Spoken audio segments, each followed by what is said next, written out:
It all started with a late-night Instagram live that no one saw coming. Mena visibly shaken, revealing a bombshell rumor that sounded too scandalous even for love and hip-hop. Atlanta rumor mills are spinning out of control as whispers circulate that DNA results have allegedly confirmed Mendeecees.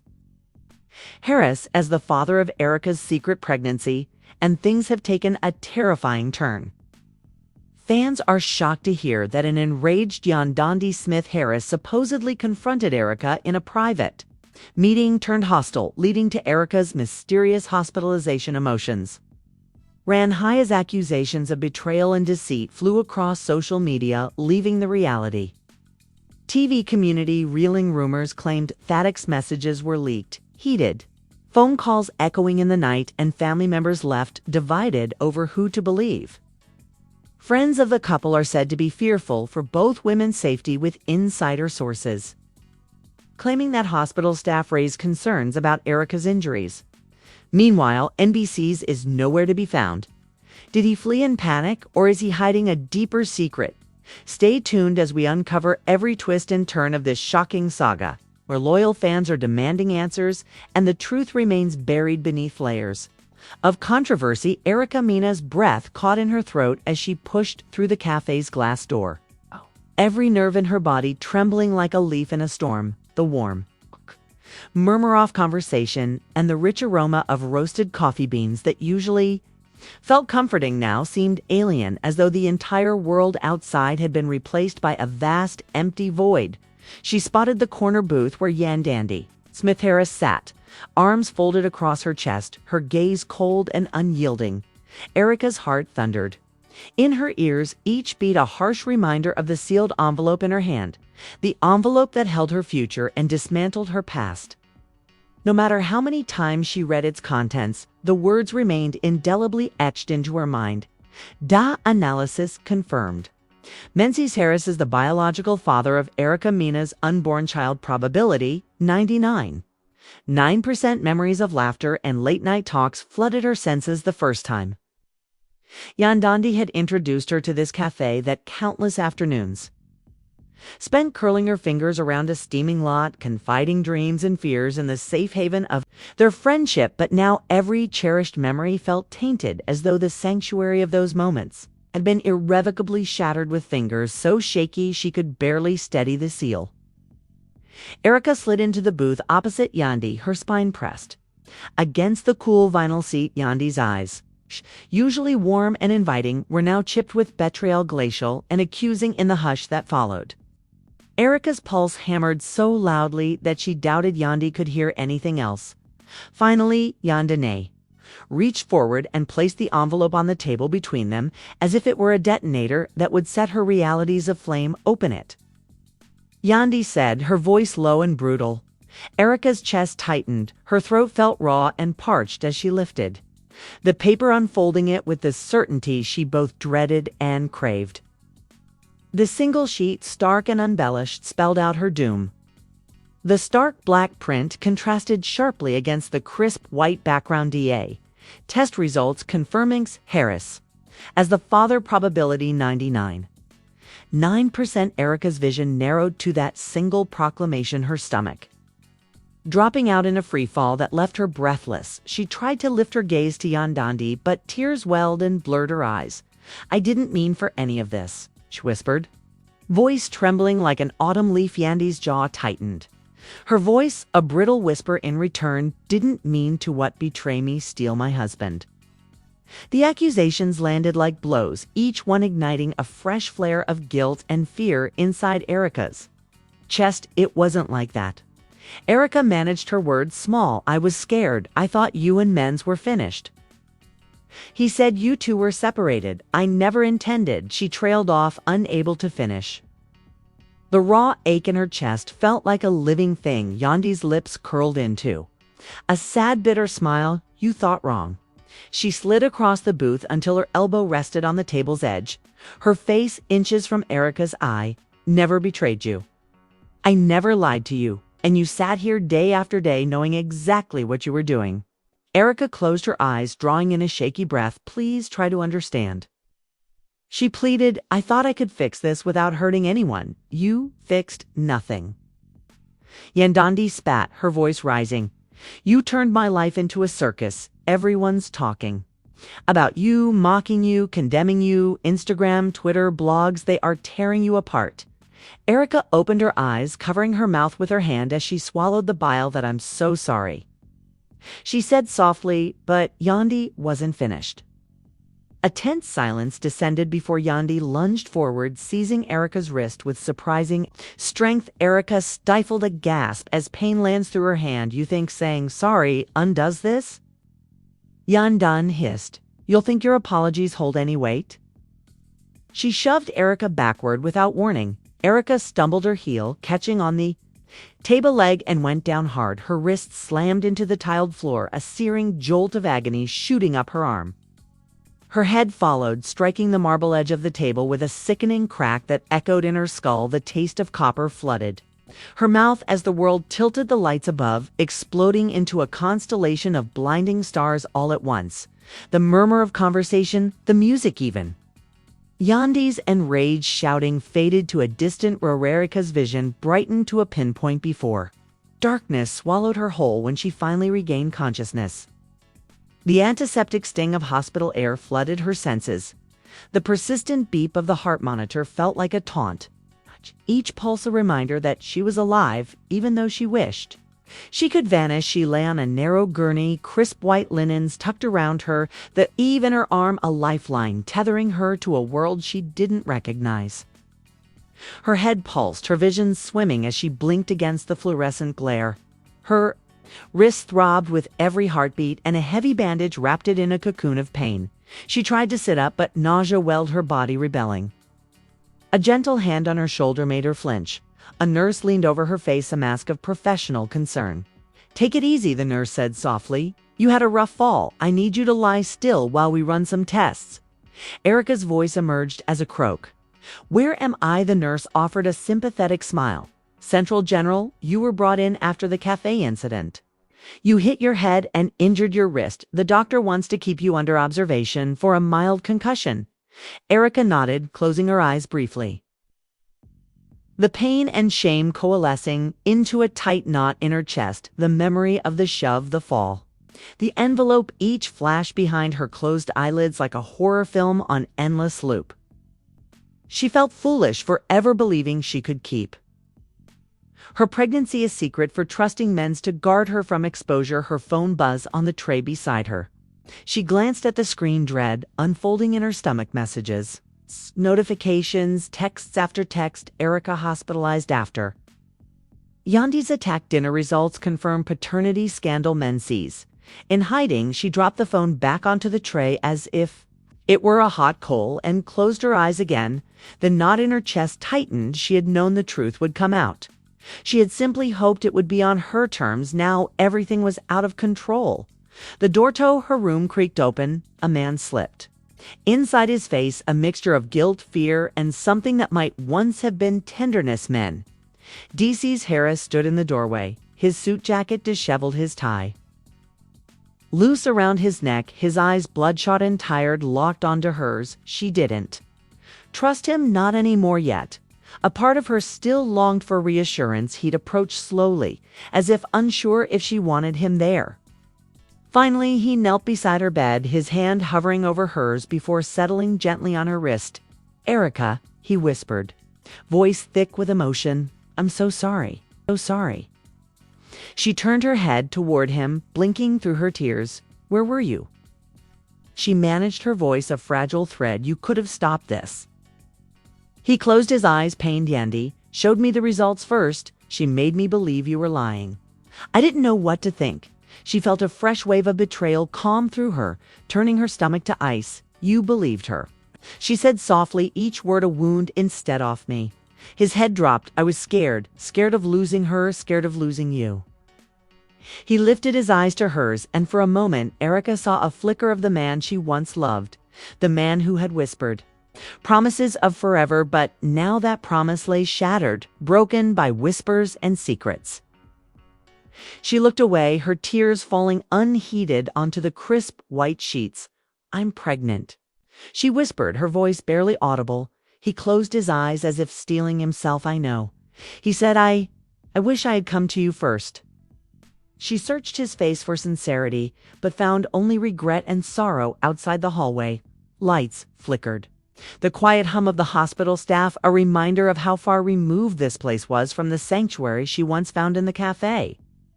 She felt a pang of loneliness as she realized that support would be scarce in the days to come.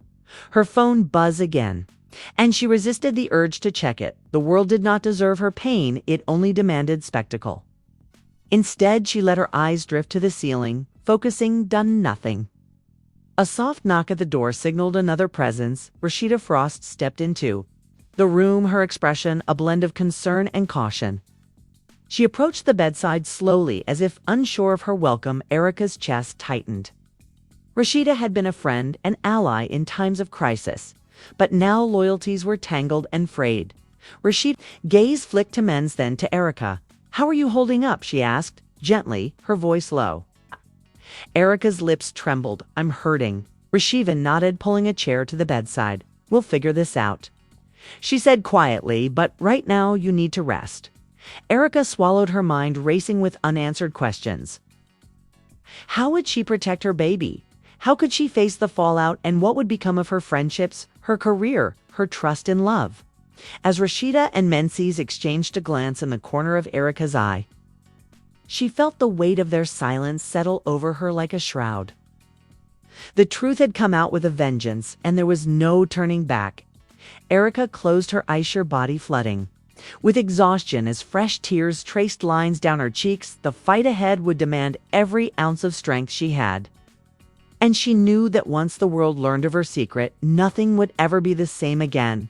When Mana's eyelids fluttered shut, exhaustion washed over her in relentless waves, driving her into a restless haze where sharp pain and guilt battled for dominance in her mind. Each breath felt as though she were inhaling shards of glass, the rhythm of her heartbeat amplified by the sterile clang of machines and the murmur of distant voices beyond her private curtain in the corridor. Doctors and nurses moved with practiced precision.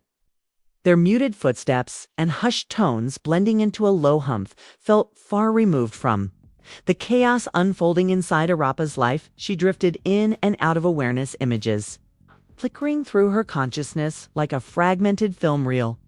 Yandy's accusing glare, Mendeecees' shoulders slumped in shame, Rashida's gentle hand squeezing her own. As the hours stretched on, family members filtered into the waiting area. Arap's father, his usually steady gaze clouded with concern. Her mother clutching a crumpled tissue, eyes red from crying, and her younger brother determined to remain stoic. Even as worry etched lines on his face, they exchanged furtive glances, fingers tracing the plastic frames of their masks as though seeking reassurance. Erica's father stepped forward when the nurse opened a sliding door for a routine check. "How is she?" he asked, his voice a mixture of relief and terror. The nurse offered a professional nod. "She's stable. Concussion symptoms are mild, and her wrist fracture was set correctly. She's still under observation, but there's no sign of complications." Her mother let out a tremulous sigh and sank into a nearby chair, her shoulders shaking. Outside the hospital's waiting room, television flickered with breaking news. Celebrity scandal intensifies. Then her results confirm paternity in Love and Hip.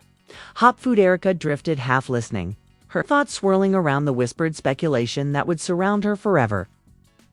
She recalled the moment she first learned she was pregnant, the tentative hope that maybe, just maybe, she and Men's could build something lasting before the rumors began. Before Yandy's suspicion had taken root like a poison vine in the early days, she told Natalie in hushed, urgent whispers, carefully planning a conversation with Mendeecees so the truth would break gently. But when Yandy called with battles in her voice and demanded proof, everything collapsed. Erica had been consumed by fear of hurting Yandandi, fear of judgment, fear of losing Mendeecees, and most of all, fear for her unborn child. Now the child's future hung in the balance, endangered by headlines and courtroom chatter yet to come. A soft knock startled her from reverie as the door opened to reveal Rashida Frost, her expression a complicated weave of sympathy and resolve. Rashida slipped inside, Closing the door with a quiet click that echoed like a verdict, she'd approached Erica's bedside and placed a gentle hand on her shoulder. "How are you feeling?" she asked, voice low. A tremor betraying her composure, Erica managed a weak nod, every muscle in her body protesting the effort. "I'm Haney," she whispered, her voice brittle as cracked glass. Rashida's gaze flicked to Mendeecees, who knelt beside the bed, his hand hovering awkwardly above Erica's uninjured one before he summoned the courage to grasp it. Rashida cleared her throat. "We need to decide what happens next. The media is already digging into every detail. Our every move will be scrutinized." Erica closed her eyes, a fresh wave of nausea threatening her eye. "Just want quiet," she murmured, though she knew it was impossible. Rashida lit out a sigh, pulling up a chair and sitting side Men's. "There's a strategy meeting at 2. She said, her tone shifting into the calm, methodical voice of a seasoned mediator. "Our lawyer has drawn up a statement to release publicly. He wants us to emphasize that Erica is the victim of assault and that the paternity results are accurate." Mendeecees squeezed Erica's hand, his eyes rimmed with tears. "If we release that now, it'll confirm everything Yandy claimed." Erica forced her eyes open, her gaze resting on his. "We have no choice," she said exhaustingly. The thought of a public statement made her stomach twist. But she knew silence would be interpreted as guilt. Her mother pressed the tissue into her hand, tears gleaming in her eyes. "Sweetheart, you're not alone." Her mother whispered, "We'll stand by you, whatever happens." Erica nodded, swallowing hard against the fresh sting of tears. She felt weighed down by every gaze, every rumor that streamed through social media. The corridor lights flickered overhead as a doctor re-entered the room, chart in hand. "Miss Mena, I'm going to order a few more tests," he said, voice gentle. "We need to ensure there's no internal bleeding and that your wrist is still healing properly." Erica's chest tightened. "Okay," she whispered. He placed the chart on a nearby stand. "We'll be back shortly. Try to rest." Erica nodded. Before he slipped out, leaving her with the soft beep of machines and the steady presence of Mendeecees, he brushed a strand of hair from her forehead, his thumb lingering on her cheek. "I'm sorry," he mouthed, the weight of his regret heavier than any scolding. Erica closed her eyes, willing the pain to ease. She pictured her unborn child's tiny flutter against her ribs, a reminder of why she had to endure this. Somewhere in the hallway, voices rose as a TV crew argued over a quote. Rashida rose and stepped to the doorway, pulling the curtain partially aside. "They're out there," she said, her tone equal parts frustration and determination. "The cameras are rolling and reporters want a statement." Erica's heart sank. The world outside was already ready to pounce, hungry for her downfall. She pressed her hand to her bandaged wrist, a hot ache reminding her that the show from Yandy had left more than just emotional scars. A nurse returned, helping Mendeecees slide the locket off his worn chain and handed it to Erica. Inside was a small photo of Erica and their unborn child's first ultrasound. "Take care of this," he whispered. "No matter what happens, don't lose hope." Erica pressed the locket to her chest, her breath catching as memories of happier days swirl through her mind. The world outside would brutalize her, tear her apart, but this tiny keepsake reminded her of why she had to keep fighting. She clung to it as the nurse escorted her down the hall to the imaging suite. Each step a fresh struggle. The fluorescent lights of the corridor seemed to grow brighter, each one a spotlight on her pain. As she slid onto the narrow table for the next scan, her mind whispered warnings of lawsuits, custody battles, and endless whispers. But she forced herself to breathe evenly, to remember that her child was safe, for now cocooned in her womb, unaware of the chaos above. The skin was quick, the rhythmic hum of the machine, a cold comfort. When it finished, the tech offered a soft nod. All looked stable, she said. Erica exhaled, relief flooding her as the tech helped her sit up and returned her to the gurney. The nurse guided her back to her room, where Mendeecees stood waiting, his face taut with worry. Rashida was on her phone, whispering urgently. "The statement's ready," she mouthed. Mendeecees. He took a deep breath and met Erica's eyes. "Are you sure you want to do this?" he whispered, voice cracking. Erica nodded slowly, though her heart pounded. "We have to." She said softly, Yandy's claims will stand if we stay silent. He pressed his forehead against hers for a moment before stepping back. As Rasha and Mendeecees prepared to release their statement to the waiting cameras, Erica laid back against the gazista. Pillows clutching the locket, the world outside her window had turned dark. The fluorescent hallway lights now dimmed. She closed her eyes, steeling herself for the storm she was about to unleash. Runs swirled without mercy, and she realized that there would be no quiet any time or anywhere within these sterile walls ever again. Erica, Maya, lay back against the crisp white sheets. Her pulse a slow drum beneath the steady beep of the heart monitor. The sterile scent of the hospital room felt suffocating, as though every breath she took carried the weight of 1,000 whispers.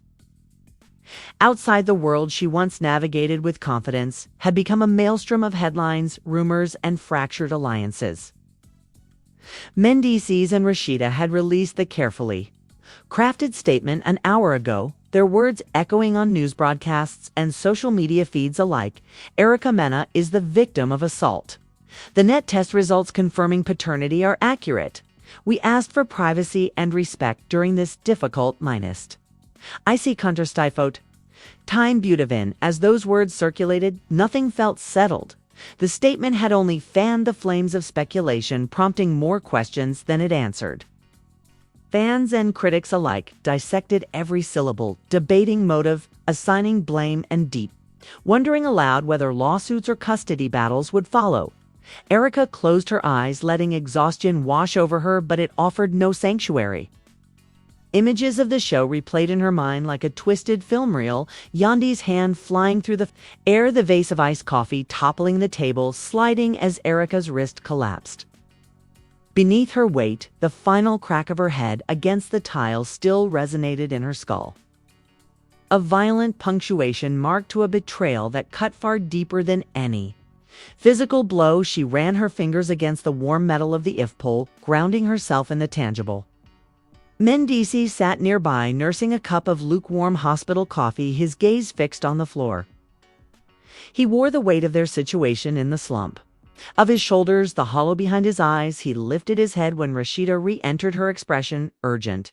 They're calling us for a live interview in 15 minutes. She announced, her tone businesslike. We need you to be coherent.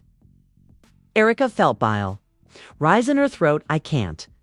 She whispered, voice raw. I'm barely holding on. Rashida didn't waver.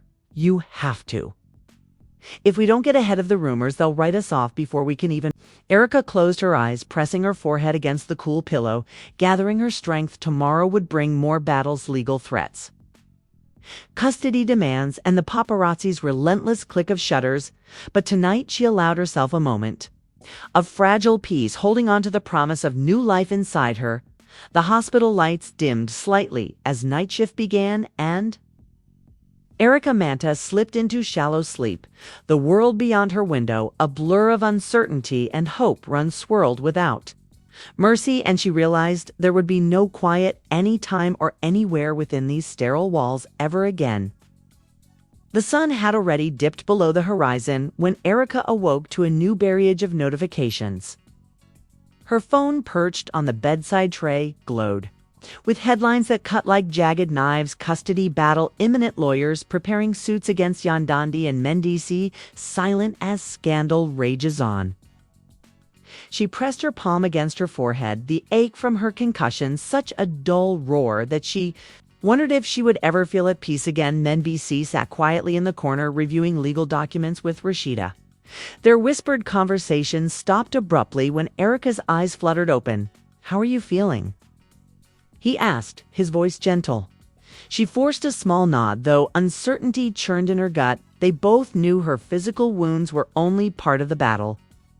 Shortly afterward, a hospital social worker knocked and entered, carrying files in a neat stack. Good evening, Miss Mena, she said kindly. I'm here to discuss the next steps for your care and address any concerns